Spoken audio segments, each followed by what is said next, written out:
Buenas, sean bienvenidas y bienvenidos a este nuevo episodio de La Música Arruinó Mi Vida. Como siempre, yo soy Jan y hoy les traigo una historia muy curiosa y también muy bacán. El hombre que hizo un hit para su waifu.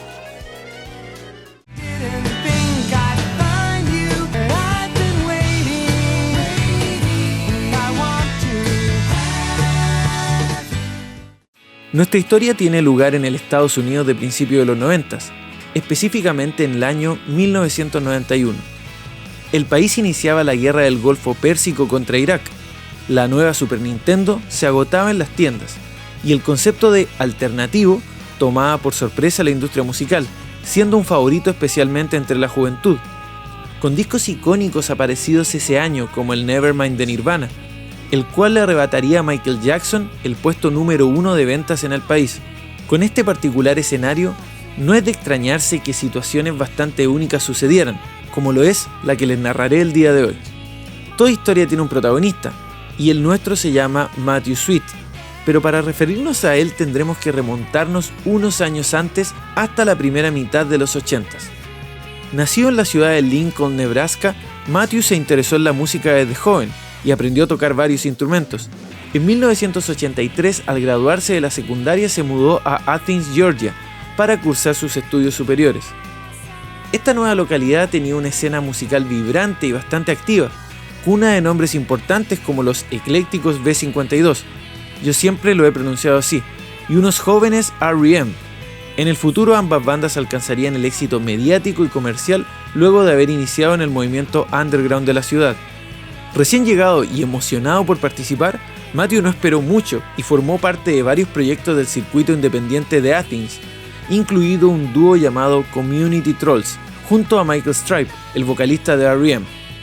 Para fines de los 80 y decidido en dedicar su tiempo y esfuerzo a la música, Matthew se enfrentó a la que es posiblemente la situación más conflictiva para un artista independiente de la época. Seguir en la escena under en donde se encontraba la comunidad y amistades que le dieron desinteresadamente apoyo, satisfacciones personales y un espacio para desarrollarse, o buscar un futuro en la música profesional y venderle el alma al diablo, a una disquera multinacional, la cual le podría ofrecer un sustento económico y una carrera a través de sus composiciones. Así que, con mucha convicción, Michael Sweet gritó a darle átomos, mentira, eso me lo imaginé yo, y firmó un contrato artístico con el sello Columbia. Luego de un montón de trabajo en 1986, lanzó su disco debut titulado Inside, y a Inside lo seguiría su placa llamada Earth 3 años más tarde. Pero las cosas no siempre salen como uno quiere, y si bien ambos discos tuvieron recepciones variadas, los dos fueron también fracasos comerciales, y justamente eso es lo que la industria musical no desea que suceda, por lo que los sellos que editaron ambos LPs lo mandaron a volar y le dijeron que te vaya bonito, ahí te ves. Para fines de los 80, con una carrera cuesta abajo y un divorcio sucediendo, parecía que la aventura discográfica de Sweet en las grandes ligas llegaba a un triste final, pero a veces suceden cosas inesperadas, y este es uno de esos casos. One of this year's 10 best. Yeah, here performing the title track, Girlfriend. Please welcome Matthew Sweet, folks.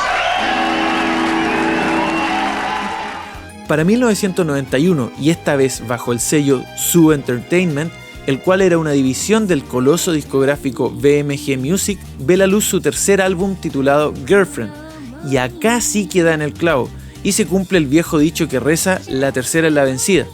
Girlfriend es un éxito tanto en lo comercial como en la crítica, y hay quienes lo catalogaron como un clásico instantáneo de los discos sobre el quiebre de una relación amorosa.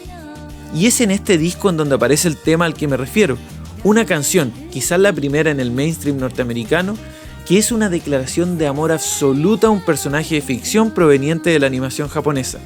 Una canción dedicada a su waifu. Para quienes no estén enterados, waifu es un neologismo que proviene de la pronunciación a la japonesa de la palabra wife, esposa en inglés, la cual hace referencia a un personaje de ficción proveniente de una historieta, animación o videojuego del cual se está enamorado o se siente una gran atracción. Su homólogo es el concepto husbando, que se refiere, como ya pudieron adivinar, a husband, marido en inglés. Como les mencionaba, el disco Girlfriend fue el primer acierto comercial de Matthew Sweet, 15 canciones que narran los complicados momentos de una ruptura amorosa, como así también el anhelo de dar un nuevo paso hacia la aventura que significa volver a enamorarse. Sonoramente, todo anda en un rock bastante popero y guitarrero a la usanza de la época, del cual en realidad no soy muy fan, pero la canción en la que nos enfocaremos, además de tener una historia que me encanta, también me gusta mucho en cuanto a sonido y es mi corte favorito del álbum. Girlfriend y I've Been Waiting fueron las dos canciones del disco que tuvieron videoclips promocionales transmitidos en canales importantes como MTV y Match Music. Ambos clips revelan algo bastante especial e inusual para la época, y es que estos videos están en parte compuestos por escenas de dos obras de animación japonesa.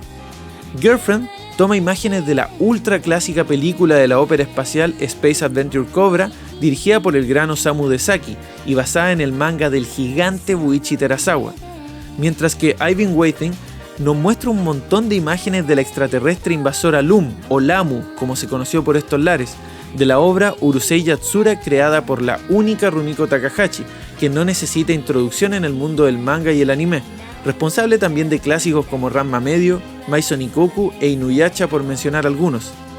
I've Been Waiting se traduce como He estado esperando, que como dice su título trata sobre una persona especial e ideal a la que se ha esperado toda la vida. Es un muy rico tema pop con guitarras a lo The Byrds y con un sonido que posiblemente nos recuerda a los inicios de R.E.M., lo cual tiene todo el sentido del mundo si consideramos cuál fue la escuela musical de Matthew en sus inicios. Debo destacar justamente que la guitarra estilo The Byrds que mencioné la tocó Richard Lloyd, de la legendaria banda Television. Como también les mencioné, en el video aparece la banda tocando entremezclada con un montón de imágenes de la encantadora y misteriosa Lamu, protagonista del exitoso manga Urusei Yatsura. Lamu es un extraterrestre de 17 años proveniente del planeta Onibochi, que llegó a invadir la Tierra con motivos de conquista, pero que decide quedarse ya que se enamora perdidamente de un adolescente humano bastante tontorrón llamado Ataru. Además del videoclip, las ediciones del single de esta canción tienen imágenes del extraterrestre y el mismísimo Matthew desde ese entonces tiene tatuada a Lamu en su brazo. Si esta obra no es una declaración de amor a su waifu, yo no sé qué carajos es. Pero acá es donde todo se comienza a intrincar.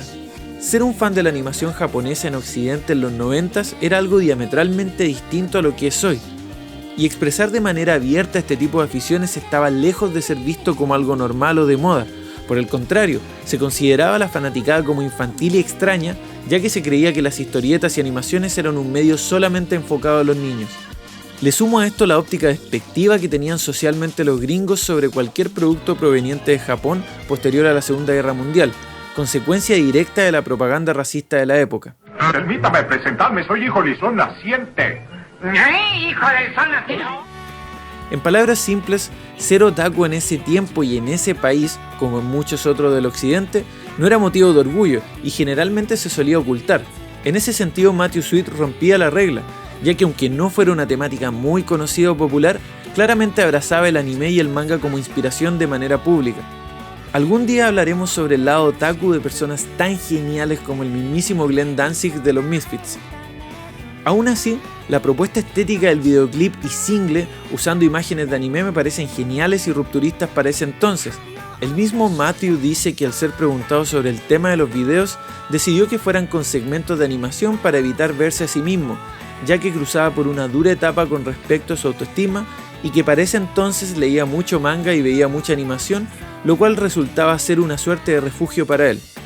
Podemos apreciar lo destacable que esto fue para ese entonces con una entrevista hecha a Rumiko Takahashi, en donde le contaron que Matthew tenía un tatuaje de su personaje en el brazo, a lo que ella entre risas respondió: "Espero que sea temporal". Algo bastante atípico considerando que un tatuaje de anime en la actualidad podría verse como lo más normal del mundo. Las referencias de Matthew Sweet al anime no terminarían ahí. En el video musical de su canción The Ugly Truth podemos ver un llavero de Lamu, mientras que otro de sus temas se llama Time Capsule, en referencia, creo yo, a Dragon Ball. Ahí no termina su cercanía en ese momento al aún reducido mundillo del manga y el anime, ya que escribió las notas introductorias para la edición estadounidense del tercer tomo del manga Outlanders de Yoji Manabe en 1994. Tampoco se escapan los videojuegos, ya que el disco que le sigue a Girlfriend lleva como título Altered Beast, en referencia al videojuego japonés de 1988. Posiblemente hay más referencias, pero se me escapan.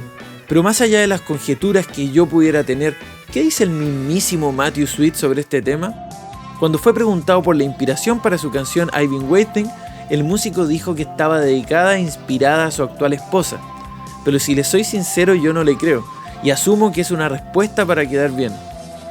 Ya van más de 30 años desde que sucedió esto, en un momento en que la animación japonesa estaba lejos de ser lo que es hoy en la cultura popular, y a mi parecer, esta es aún la más dulce, valga la redundancia, declaración de amor a una waifu en la historia de la música occidental. Y creo que él lo niega porque a pesar de que ha pasado el tiempo y la animación japonesa y el manga están, como dije, insertos en la cultura popular, aún no es muy común crear un hit radial dedicado a un amor en 2D. Pero después de todo, ¿quiénes somos nosotros para juzgar? Nos vemos para la próxima. ¡Chao!